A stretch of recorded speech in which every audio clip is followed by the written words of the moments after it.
Betting apps గురించి వినే ఉంటారు. బెట్టింగ్, గ్యాంబ్లింగ్ లేకపోతే జోదం ఇవన్నీ తప్పని తెలిసే ఉంటుంది.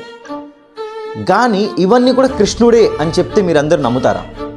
నన్ను అపార్థం చేసుకోకండి, పూర్తి మాట వినండి. భగవద్గీత చాప్టర్ 10 శ్లోక్ నంబర్ 36లో శ్రీకృష్ణుడు అర్జునుడు చెప్పారు, పార్థ, మోసగాళ్ళల్లో జోదం నేను, వైభవం వాటిల్లో వైభవంని నేను, విజేతాల్లో విజయంని నేను, సంకల్పంలో దృఢ సంకల్పంని నేను, అలాగే సద్గుణం వాటిల్లో సద్గుణంని నేను. చాలామంది ఈ శ్లోకంని అపార్థం చేసుకుంటారు. ఎందుకంటే కృష్ణుడు స్వయంగా వాళ్ళే గ్యాంబ్లింగ్ లేకపోతే జోదం అని చెప్పుకున్నారు కాబట్టి. ఇక్కడ కృష్ణుడు గ్యాంబ్లింగ్కి, బెట్టింగ్కి లేకపోతే జోదంకి ప్రమోట్ చేయట్లేదు. వాళ్ళ పదం వాడింది మహాభారతం వల్ల. మహాభారతం జరిగిందే ఆ జోదం వల్ల. అలాగే ఒక మనిషి మోసం చేసినప్పుడు మనం ఫుల్ ఆనందిస్తాం. ఆ దేవుడు అనుమతి ఇచ్చాడు, అందుకే మేము మోసం చేయగలిగాము అని అనుకుంటారు. కానీ వాస్తవంకి దేవుడు అనుమతి ఇచ్చింది బుద్ధి వాడడానికి మాత్రమే.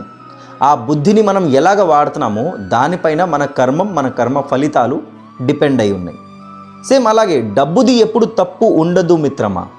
ఒక మనిషి ఆ డబ్బుని ఎలాగ వాడుకుంటారో దాన్ని బట్టి తప్పు అనేది డిసైడ్ అవుతుంది. కొంతమంది బుద్ధిని వాడి అధర్మం చేయొచ్చు, దాని పరంగా కర్మాలు చేయొచ్చు, దాని పరంగా ఫలితాలు వాళ్ళు అనుభవిస్తారు. అలాగే కొంతమంది అదే బుద్ధిని, అదే డబ్బుని వాడి ధర్మం చేస్తారు, ధర్మం కోసం బ్రతుకుతారు, ధర్మం కోసం కర్మం చేస్తారు, వాళ్ళకి అలాంటి ఫలితాలే దొరుకుతాయి, వాళ్ళు అలాంటి ఫలితాలని అనుభవిస్తారు.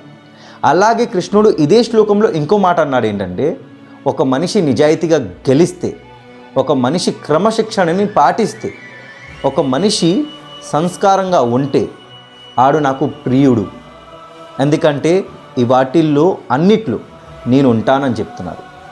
సో దీన్ని బట్టి మీ అందరికీ ఒక మాట చెప్తున్నాను. భగవద్గీత అంటే ఒక మూఢనమ్మకం కాదు, ఒక రిచువల్ బుక్, ఒక ధార్మిక్ బుక్ కాదు. ఇది మన జీవితంకి ఒక వెలుగు లాంటిది. ఇది అర్థం అవడం కష్టమే మిత్రమా, దాన్ని అర్థం చేసుకోండి. ప్రతిసారి దేవుడికి నిందేయకండి. మీరు గెలిచినప్పుడు దేవుడికి థ్యాంక్ యూ అని చెప్పండి, ధన్యవాదాలు చెప్పండి. కానీ మీరు ఓడిపోతున్న ప్రతిసారి ఒక మాట గుర్తుపెట్టుకోండి, దేవుడు మీకు ఓడించట్లేదు, మీ నిర్ణయాలే మీకు ఓడిస్తున్నాయి అని. ఇది అర్థమయ్యేదాకా జయ శ్రీకృష్ణ, హరే కృష్ణ, రాధే రాధే, జయ జగన్నాథ్. ద్యూతం చలయతామస్మి తేజస్తేజస్వినామః జయోస్మి వ్యవసాయోస్మి సత్వం సత్వవతామహం.